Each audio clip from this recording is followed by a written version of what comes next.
Is it true that in the Middle Ages ladies of easy virtue were civil servants? Was it really prostitutes who wore red hats and they were the first ladies of the court and the first athletes? Who are the sutlers and what were the wandering young ladies doing?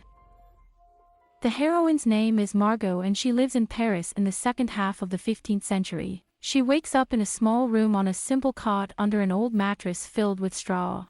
The floor is earthen. Those who are richer, of course, could afford a floor covered with straw. There are a lot of parasites around. Margot is in love with the great French poet, thief and part-time murderer François Villon.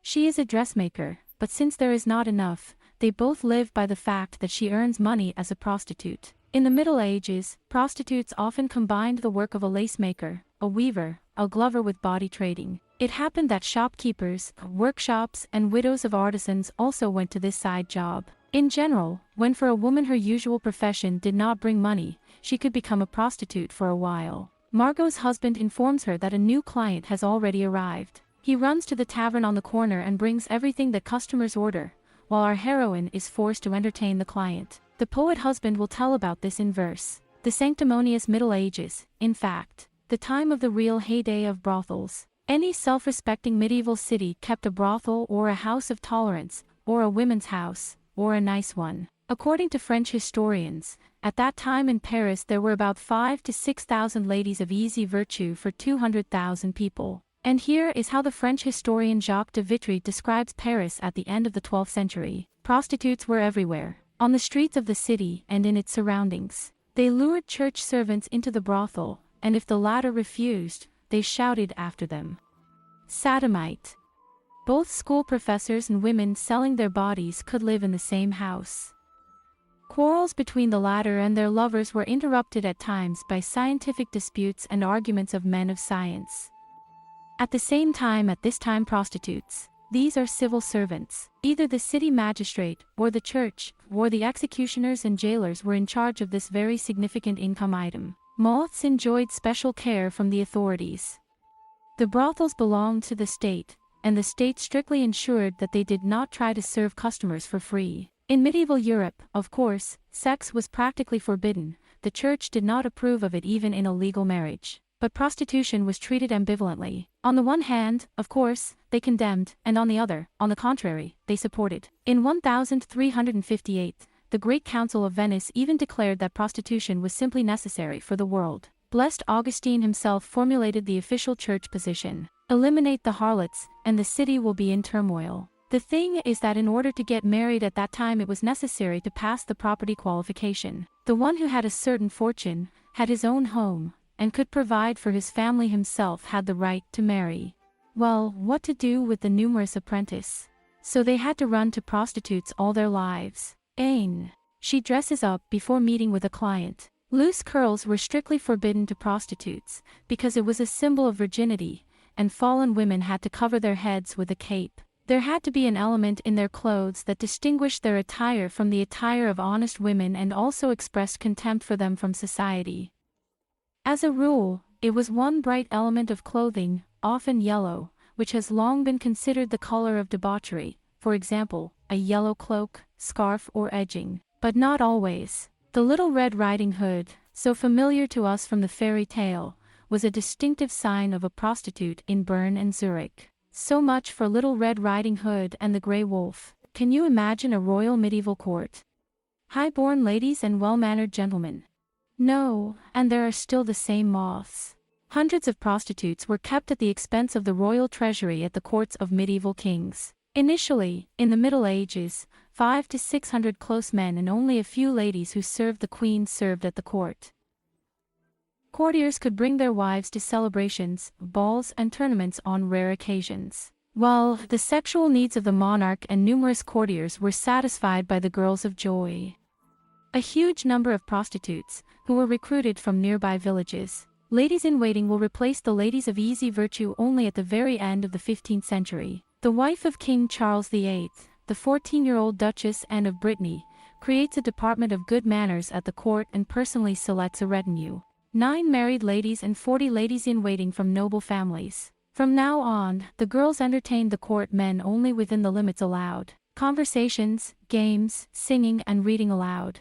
In the Middle Ages, a war with hygiene and baths unfolded. Since the end of the 14th century, it is the baths that are gradually gaining notoriety. The bath attendant and the whore become synonymous, and the bath attendants play the role of pimps with them. Church councils and city councils are unleashing a real war against the baths. At the same time, representatives of the clergy, the most regular customers of the baths. So, in the sources of 1520th year, you can read that if a priest brings a decent girl with him, then it is impossible to allow him into the bath, and if a debauchee, then it is possible. St. Augustine demands to allow a maximum of 1 visit to the bathhouse per month and is vulnerable and allows bathing in the bathhouse only for children. What the Church Fathers prescribe and demand is directed not against hygiene, but against internal impurity.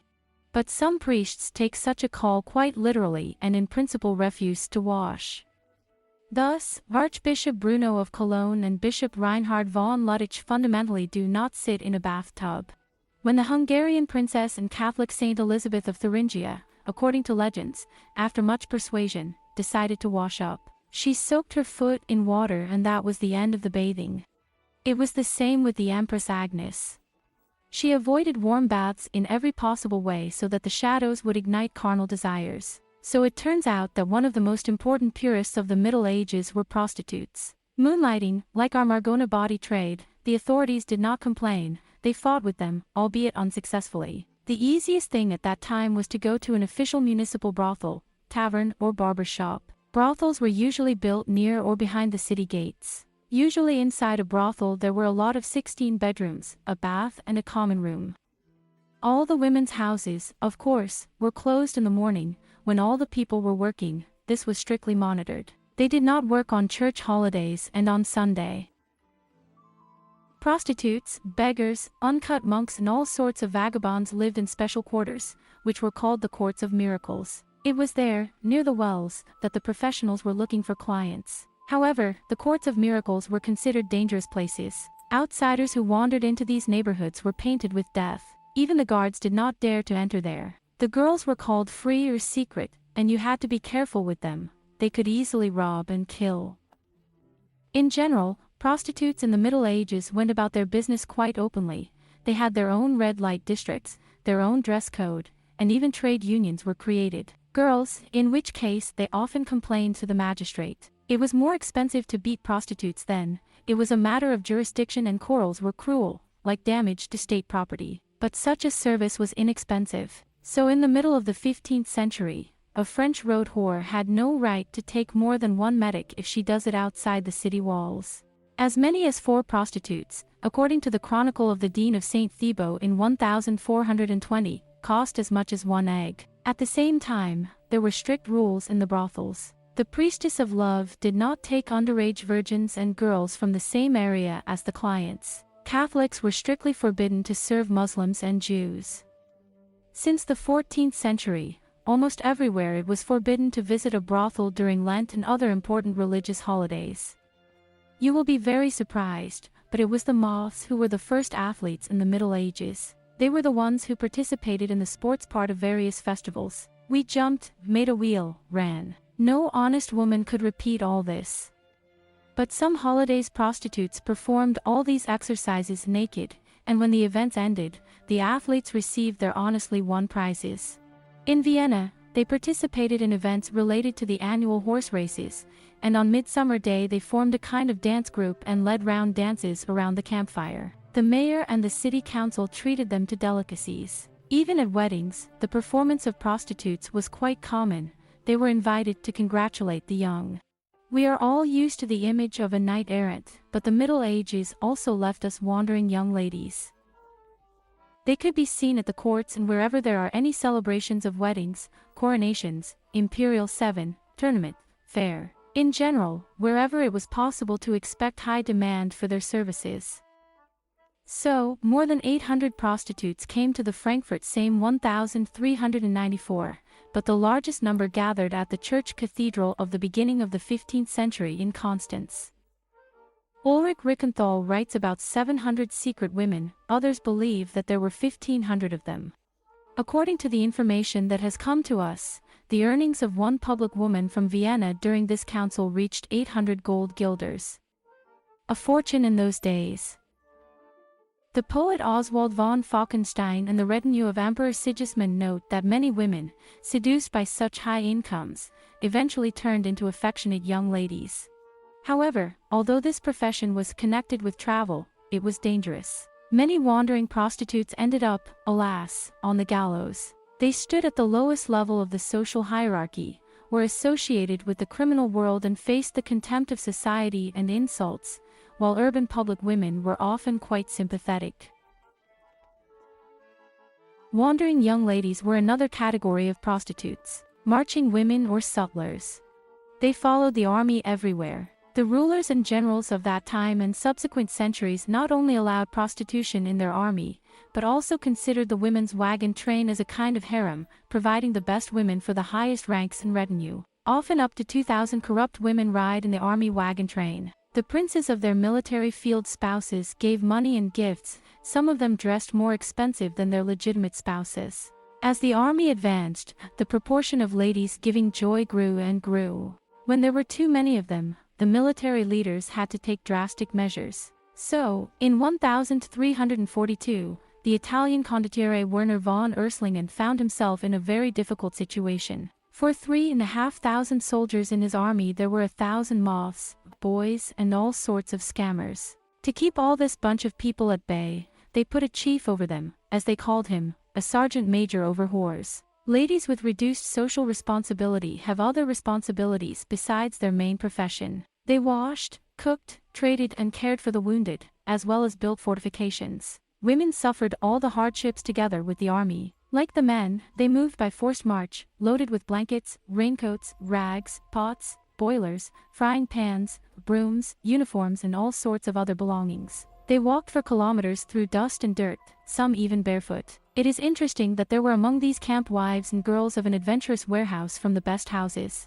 A collection of texts and songs of the 17th century, The Garden of Venus, leads the story of two soldiers describing, it seems, from nature, a young noble lady who ran away with a soldier and became a vagrant whore in protest, because her husband, as it is written in the book, I quote, beat her in the face. Well, how did our Margot become a priestess of love? After all, it would seem that she has quite a decent profession. She's a weaver. But a couple of years ago, she, like many girls in the Middle Ages, became a victim of young rapists. At that time, rape on the street was not considered a crime. Young people got together in gangs of 5 or 6 people in order to have fun and rape girls after dark. Any woman walking the streets alone in the evening risked being raped by a pack of young scoundrels. The attackers only announced their approach by shouting whore in order to legitimize their further actions in advance. There were also city guards, instead of helping the unfortunate, joined them. After that, the young maids, weavers, dressmakers had no choice but to go as a prostitute. French researcher Jacquet gives figures on prostitution in Burgundy. So, by the end of the Middle Ages in the city of Dijon, 4 out of 5 prostitutes belonged to the lower class. The average age when a girl became a prostitute was 17 years old. It sounds even more monstrous that a quarter of them began to engage in prostitution on the instructions of their parents and only 15% chose their profession independently and voluntarily. In addition to brothels, bishops, abbots and feudal lords could maintain a kind of harem at the expense of their vassals. There were 2 options. The first option is to go to a monastery. But in fact, at that time, monasteries were often also houses for women at the same time. Public monasteries belonged to the Order of Saint Magdalene. The owners of the brothels were outraged, because this is direct competition. For example, the monastery in Avignon in the south of France was founded in the 14th century to defeat prostitution. All the girls of easy virtue were gathered into it, but not to re-educate them, but so that they would provide their services under the control of the church. They were locked up around the clock. The doors of the monastery were opened only by the decision of the abbess. She also selected clients at her discretion. However, there was another option. The plot of the movie Pretty Woman could well become a reality. Pope Innocent III in 1198 declared a man who married a prostitute complete absolution. According to canon law, marriage with a fallen girl was considered a God-pleasing matter. Since the 13th century, there have been cases when wills mentioned awards for men who married girls from a common house.